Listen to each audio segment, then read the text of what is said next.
Hi hello నమస్తే welcome to Srinivas me channel.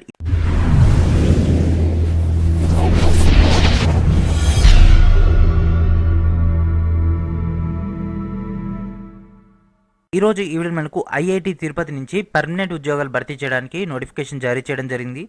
Teaching and non teaching కేటగిరీలో ఒక పోస్టులు అయితే భర్తీ చేస్తున్నారు. దీని యొక్క మెయిన్ డీటెయిల్కి వెళ్ళిపోదాం. Let's get in to our video. So ఇక పేజీని కింద స్క్రోల్ డౌన్ చేయగానే మనకి ఈ విధంగా రావడం జరుగుతుంది friends. Faculty recruitment, staff recruitment అని. సో ఫ్యాకల్టీ సంబంధించినటువంటి డేటా కనుక చూద్దాం. ఫస్ట్ ఫ్యాకల్టీ సంబంధించినటువంటి డేటా చెక్ చేద్దాం. తర్వాత స్టాఫ్ యొక్క డేటా కూడా చెక్ చేద్దాం. సో దీనిపైన క్లిక్ చేస్తే మనకి ఈ విధంగా ఓపెన్ అవుతుంది. ఫ్యాకల్టీ స్టాఫ్ యొక్క అడ్వర్టైజ్మెంట్, అదేవిధంగా అప్లై ఆన్లైన్. ఓకేనా ఫ్రెండ్స్, ఇక్కడ నుంచి మనం డైరెక్ట్గా ఆన్లైన్లో అప్లై చేయొచ్చు. ఈ వీడియో కింద ఉన్నటువంటి డిస్క్రిప్షన్లో మీకు టోటల్ డేటా అనేది అందుబాటులో ఉంటుంది. మీరు అక్కడ నుంచి పాయింట్ డేటాని గ్యాదర్ చేసుకోవచ్చు. సో ఫస్ట్ వచ్చేసి ఫ్యాకల్టీ. ఓకేనా ఫ్రెండ్స్, సో ఫ్యాకల్టీ పైన క్లిక్ చేసినట్లయితే మనకి ఈ విధంగా ఓపెన్ అవుతుంది. Professor, associate professor, assistant professor grade 1. So professor కనుక తీసుకున్నట్లయితే పర్ మంత్లీ 1,59,100 రూపాయలు అయితే ఇవ్వడం జరుగుతుంది. సో ఇది 7th CPC బేస్ పైన వీళ్ళైతే శాలరీ అయితే ఇస్తున్నారు. అండ్ అదేవిధంగా అసోసియేట్ కనుక తీసుకుంటే 1,39,600. అసిస్టెంట్ ప్రొఫెసర్ కనుక తీసుకుంటే 1,01,500. ఇదంతా కూడా basic pay, just basic pay మాత్రమే. ఇంకా ఏహెచ్ఆర్ అదేవిధంగా చాలా ఎలవెన్సెస్ అయితే వీళ్ళకైతే యాడ్ అయితే అవ్వడం జరుగుతుంది. అండ్ ఇక్కడ ఉన్నటువంటి పోస్టులు వారి యొక్క డేటా కూడా తీసుకుంటే ఫస్ట్ మనం డిపార్ట్మెంట్ ఇది కనుక తీసుకుంటే chemical, chemistry, civil, computer science and engineering, electrical engineering, humanities and social sciences, mathematics and statistics, mechanical engineering, physics, remote sensing. ఈ యొక్క 10 డిపార్ట్మెంట్స్లో వీళ్ళైతే పోస్టులు అయితే భర్తీ చేస్తున్నారు. రిలవెంట్ ఫీల్డ్లో ఎవరైతే PhD చేసి ఉంటారో వాళ్ళు మాత్రం దీనికి అర్హులు. ఓకేనా friends, PhD in relevant field చేసిన వాళ్ళు మాత్రమే దీనికైతే ఎలిజిబుల్. ఎక్స్పీరియన్స్ కనుక తీసుకుంటే మనకి ఇక్కడ కొంచెం ఎక్స్పీరియన్స్ డీటెయిల్స్ అయితే ఇవ్వడం జరిగింది. ప్రొఫెసర్ కనుక తీసుకుంటే రిలవెంట్ ఫీల్డ్ 10 years ఎక్స్పీరియన్స్ ఉండాలి. అసోసియేట్కి 6 years, అసిస్టెంట్కి 3 years అయితే ఎక్స్పీరియన్స్ అయితే ఉండాల్సి ఉంటుంది. ఎవరికైతే ఎక్స్పీరియన్స్ అనేది తక్కువగా ఉంటుందో, ఓకేనా ఫ్రెండ్స్, PhD చేసి ఉండి ఎక్స్పీరియన్స్ ఎవరికైతే తక్కువ ఉంటుందో వాళ్ళని మాత్రం కాంట్రాక్టువల్ బేస్ పైన అయితే తీసుకుంటారు. ఓకేనా ఫ్రెండ్స్, వాళ్ళ కనుక రిక్రూట్మెంట్ ప్రాసెస్లో భాగంగా సెలెక్ట్ అయితే మాత్రం దెన్ వాళ్ళకు కాంట్రాక్ట్ బేస్ పైన తీసుకోవడం జరుగుతుంది. తర్వాత వాళ్ళ యొక్క పర్ఫార్మెన్స్ని బట్టి పర్మనెంట్ కూడా చేసే అవకాశం అయితే ఉండడం జరిగింది. ఏజ్ లిమిట్ కనుక తీసుకున్నట్లయితే 38 years అయితే మెన్షన్ చేయడం జరిగింది అసిస్టెంట్ ప్రొఫెసర్కి. అదేవిధంగా అసోసియేట్కి 45 years. సో అప్లికేషన్స్ యొక్క డెడ్ లైన్ కనుక తీసుకుంటే ఈ నెల 29వ తారీఖు దాకా అయితే అప్లికేషన్స్ అని రిసీవ్ చేసుకుంటున్నారు. అండ్ అదేవిధంగా మీకు ఏమైనా ఫైనల్గా డౌట్ ఉన్నట్లయితే ఈ యొక్క అడ్రస్ మీరైతే కాంటాక్ట్ అవ్వచ్చు. లేదా ఇక్కడ ఉన్నటువంటి యొక్క ఈమెయిల్ ఐడికైనా మీరు డైరెక్ట్గా మెయిల్ చేసినట్లయితే మీకు డౌట్స్ అన్ని కూడా క్లారిఫై అయితే అవ్వడం జరుగుతుంది. So application form almost all bank ఎగ్జామ్కి ఏ విధంగా అయితే అప్లై చేస్తాం సేమ్ అదే మెథడ్ అయితే మనకి ఇక్కడ ఉంటుంది. రీసెర్చ్ గైడెన్స్, అదేవిధంగా అవార్డ్స్, పేటెంట్స్, ప్రైజెస్, అదేవిధంగా డీటెయిల్స్, అదర్ యాక్టివిటీస్ అండ్ అదేవిధంగా వాటి యొక్క డీటెయిల్ డేటా అయితే మనకైతే ఇక్కడ ఇవ్వడం జరిగింది. ప్రొఫెషనల్ అడ్వాన్స్మెంట్ ఆఫ్ ఫ్యాకల్టీ యొక్క డేటా, ఎడిషనల్ ఇన్ఫర్మేషన్. సో ఇక డీటెయిల్స్ అన్ని కూడా 1-2 సార్లు చెక్ చేసుకోండి. ఈ యొక్క డీటెయిల్స్ అన్ని కూడా సాటిస్ఫై అయినటువంటి క్యాండిడేట్స్ అందరూ కూడా దీనికి అప్లై చేసుకోవచ్చు. అయితే ఇక్కడ ఎన్ని పోస్టులు అనే డీటెయిల్స్ మాత్రం ఇంకా మనకు రిలీజ్ అయితే చేయలేదు. ఓవరాల్గా మాత్రం టీచింగ్ అండ్ నాన్ టీచింగ్ మొత్తం కలుపుకొని మనకు 23 పోస్టులు అయితే ఉండడం జరిగింది. అండ్ నెక్స్ట్ వచ్చేసి స్టాఫ్. ఓకేనా ఫ్రెండ్స్, అడ్వర్టైజ్మెంట్ కనిపిస్తుంది కదా, సో దీనిపైన క్లిక్ చేస్తే మనకి ఈ విధంగా ఓపెన్ అవుతుంది. ఎగ్జిక్యూటివ్ ఇంజనీర్ సివిల్ కనుక తీసుకుంటే 50 years అప్పర్ ఏజ్ లిమిట్ అయితే మెన్షన్ చేయడం జరిగింది.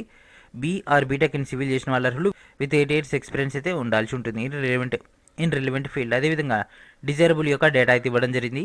అండ్ అదేవిధంగా వీళ్ళ యొక్క శాలరీ వచ్చేసి పర్ మంత్లీ 67,700 నుంచి 2,08,700 అయితే ఇవ్వడం జరుగుతుంది. ఒక పోస్ట్ అయితే యూఆర్ కేటాయించడం జరిగింది. అండ్ అదేవిధంగా అసిస్టెంట్ ఎగ్జిక్యూటివ్ ఇంజనీర్ సివిల్ కనుక తీసుకుంటే 45 years అయితే మెన్షన్ చేయడం జరిగింది. బీటెక్ సివిల్తో పాటు 80 years ఎక్స్పీరియన్స్ అయితే ఉండాల్సి ఉంటుంది.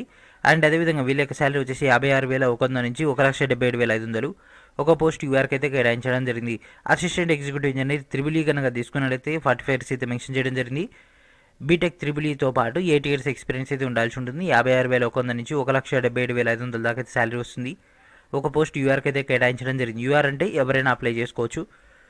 And next technical officer. Systems కనుక తీసుకున్నట్లయితే BE or BTech or MSc in CSE, EC, IT, software చేసిన వాళ్ళ అర్హులు. అండ్ అదేవిధంగా MCA చేసిన వాళ్ళైనా అప్లై చేసుకోవచ్చు. 3 years ఎక్స్పీరియన్స్ అయితే ఉండాల్సి ఉంటుంది. అండ్ వీళ్ళ యొక్క శాలరీ కూడా level 10 బేస్ పైన ఇస్తున్నారు. ఒక పోస్ట్ యూఆర్ కేటాయించడం జరిగింది. టెక్నికల్ ఆఫీసర్ కనుక తీసుకుంటే ME or MTech in mechanical engineer చేసిన వాళ్ళ అర్హులు విత్ 5 years ఎక్స్పీరియన్స్ అయితే ఉండాల్సి ఉంటుంది. వీళ్ళకు level 10 బేస్ పైన శాలరీ ఇస్తున్నారు. ఒక పోస్ట్ యూఆర్కి అయితే కేటాయించడం జరిగింది. టెక్నికల్ ఆఫీసర్ కనుక తీసుకుంటే ఎలక్ట్రికల్ అండ్ ఎలక్ట్రానిక్స్ ఇంజనీరింగ్ లేదా ఎలక్ట్రానిక్స్ అండ్ కమ్యూనికేషన్ ఇంజనీరింగ్ చేసిన వాళ్ళలో మినిమం 5 years ఎక్స్పీరియన్స్ అయితే ఉండాల్సి ఉంటుంది. నెక్స్ట్ మెడికల్ ఆఫీసర్ MBBS చేసిన వాళ్ళలో మినిమం 3 years ఎక్స్పీరియన్స్ అయితే ఉండాల్సి ఉంటుంది. అండ్ అదేవిధంగా level 10 బేస్ పైన వీళ్ళకి శాలరీ ఇస్తున్నారు. ఒక పోస్ట్ యూఆర్కి అయితే కేటాయించడం జరిగింది. డిప్యూటీ లైబ్రేరియన్ కనుక తీసుకున్నట్లయితే 50 years అయితే అప్పర్ ఏజ్ లిమిట్ అయితే మెన్షన్ చేయడం జరిగింది. ఏదైనా డిగ్రీతో పాటు master degree in library science లేదా ఇన్ఫర్మేషన్ సైన్స్ లేదా డాక్యుమెంటేషన్ చేసిన వాళ్ళలో మినిమం 8 years ఎక్స్పీరియన్స్ అయితే ఉండాల్సి ఉంటుంది. అకాడమిక్ లెవెల్ 12 బేస్ పైన 79,800 నుంచి 2,11,500 శాలరీ అయితే ఇస్తున్నారు. ఒక పోస్ట్ యూఆర్కి అయితే కేటాయించడం జరిగింది. అదేవిధంగా హార్టికల్చర్ ఆఫీసర్ కనుక తీసుకుంటే బీఎస్సీ హార్టికల్చర్ చేసిన వాళ్ళలో మినిమం 8 years అయితే ఎక్స్పీరియన్స్ అయితే ఉండాల్సి ఉంటుంది. లెవెల్ 10 బేస్ పైన శాలరీ అయితే ఇస్తున్నారు. అండ్ అదేవిధంగా జూనియర్ టెక్నికల్ సూపరింటెండెంట్ కనుక తీసుకుంటే MSc in physics with electronic specialization చేసిన వాళ్ళలో మినిమం 5 years ఎక్స్పీరియన్స్ అయితే ఉండాల్సి ఉంటుంది. లెవెల్ 6 బేస్ పైన వీళ్ళకి శాలరీ అయితే ఇస్తున్నారు. ఒక పోస్ట్ అయితే యూఆర్ కేటాయించడం జరిగింది. జూనియర్ టెక్నికల్ సూపరింటెండెంట్ కనుక తీసుకుంటే బీటెక్ మెకానికల్ చేసిన వాళ్ళలో కానీ ట్రబుల్ వచ్చేసి 5 years ఎక్స్పీరియన్స్ అయితే అడగడం జరిగింది. ఒక పోస్ట్ ఎస్టీకి అయితే కేటాయించడం జరిగింది. And next junior technical superintendent కనుక తీసుకుంటే ఆర్ బీటెక్ ఇన్ కెమికల్ చేసిన వాళ్ళలో మినిమం 5 years ఎక్స్పీరియన్స్ అయితే ఉండాల్సి ఉంటుంది. ఒక పోస్ట్ ఓబీసీ కేటాయించడం జరిగింది.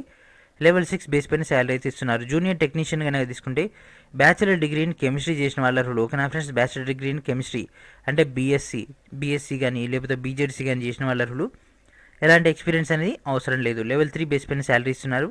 ఒక పోస్ట్ యూఆర్ కేటాయించడం జరిగింది. 27 years is the upper age limit. Junior technician systems కనుక తీసుకుంటే బీఎస్సీ ఇన్ కంప్యూటర్ సైన్స్ లేదా బీసీఏ లేదా 3 years diploma in computer engineering లేదా కంప్యూటర్ నెట్వర్క్ టెక్నాలజీ లేదా ఐటీ చేసిన వాళ్ళలో మినిమం 2 years ఎక్స్పీరియన్స్ అయితే ఉండాల్సి ఉంటుంది. లెవెల్ 3 బేస్ పైన శాలరీ అయితే ఇస్తున్నారు. 2 పోస్టులు అయితే కేటాయించడం జరిగింది, ఒకటి యూఆర్కి ఒకటి ఎస్సీకి. అండ్ నెక్స్ట్ జూనియర్ టెక్నీషియన్ కనుక తీసుకుంటే 27 years ప్రైజ్ లిమిట్ అయితే మెన్షన్ చేయడం జరిగింది. 3 years diploma in electrical engineering చేసిన వాళ్ళలో అదేవిధంగా 2 years ఎక్స్పీరియన్స్ అయితే ఉండాల్సి ఉంటుంది. లెవెల్ 3 బేస్ పైన శాలరీ అయితే ఇస్తున్నారు. ఒక పోస్ట్ ఓబీసీకి అయితే కేటాయించడం జరిగింది. డిప్యూటీ రిజిస్ట్రార్ కన్నా తీసుకుంటే పీజీ డిగ్రీతో పాటు ఫైనాన్స్ అండ్ అకౌంట్స్ చేసిన వాళ్ళ ఫైనాన్స్ అండ్ అకౌంట్స్తో పాటు సిఏ లేదా ఐసీడబ్ల్యూఏ చేసిన వాళ్ళ అండ్ అదేవిధంగా 5 years ఎక్స్పీరియన్స్ అయితే ఉండాల్సి ఉంటుంది. లెవెల్ 12 బేస్ పైన వీళ్ళకైతే శాలరీ అయితే ఇస్తున్నారు. ఒక పోస్ట్ యూఆర్కి అయితే కేటాయించడం జరిగింది. అసిస్టెంట్ రిజిస్టర్ కన్నా తీసుకుంటే 8 years ఎక్స్పీరియన్స్ అయితే అడగడం జరిగింది. వీళ్ళ యొక్క శాలరీ వచ్చేసి లెవెల్ 10 బేస్ పైన ఇస్తున్నారు. 2 పోస్టులు అయితే కేటాయించడం జరిగింది. జూనియర్ హిందీ అసిస్టెంట్ గ్రేడ్ 1 కనుక తీసుకుంటే bachelor degree in Hindi with English ఒక కంపల్సరీ సబ్జెక్ట్ అయితే ఉండాల్సి ఉంటుంది. అదేవిధంగా డిగ్రీ లెవెల్ అయితే ఉండాల్సి ఉంటుంది. అండ్ అదేవిధంగా 3 years ఎక్స్పీరియన్స్ అయితే ఉండాల్సి ఉంటుంది. లెవెల్ 5 బేస్ పైన శాలరీ అయితే వస్తుంది.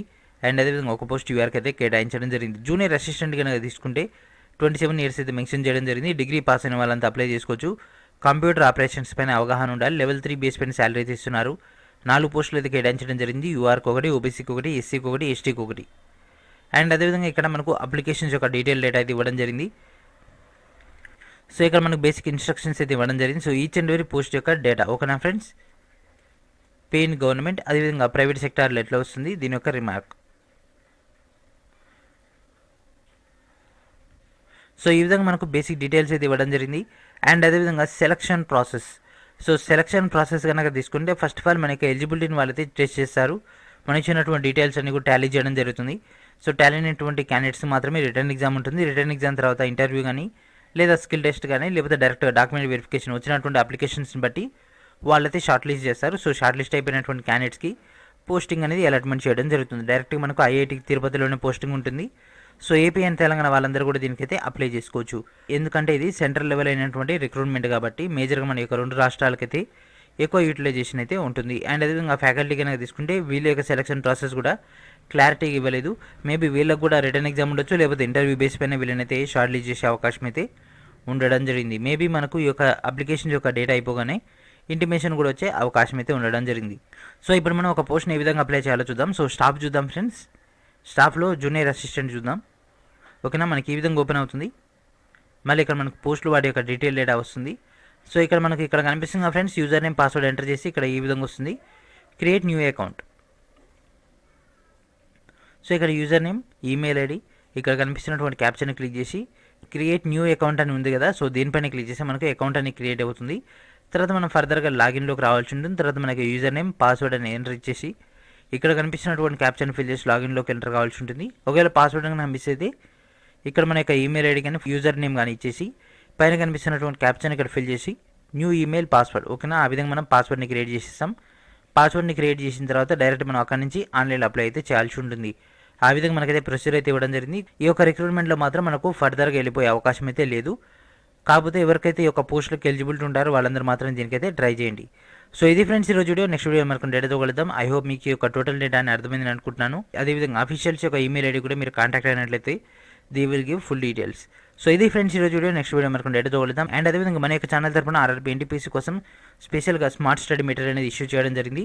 దయచేసి ప్రతి రైల్వే ఆస్పిరెంట్ కూడా ఆ యొక్క మెటీరియల్ని గ్యాదర్ చేయండి. వాల్యుబుల్ డేటా అదేవిధంగా రైల్వే ప్రతి ఎగ్జామ్లో కూడా వస్తున్నటువంటి క్వశ్చన్స్ అన్ని కూడా మన యొక్క బుక్లోంచి రావడం జరుగుతుంది. కాబట్టి ప్రతి ఒక్కరు కూడా ఒకటికి 2 సార్లు చెక్ చేసుకొని ప్రాపర్గా ప్రిపేర్ అవ్వండి. So thank for watching.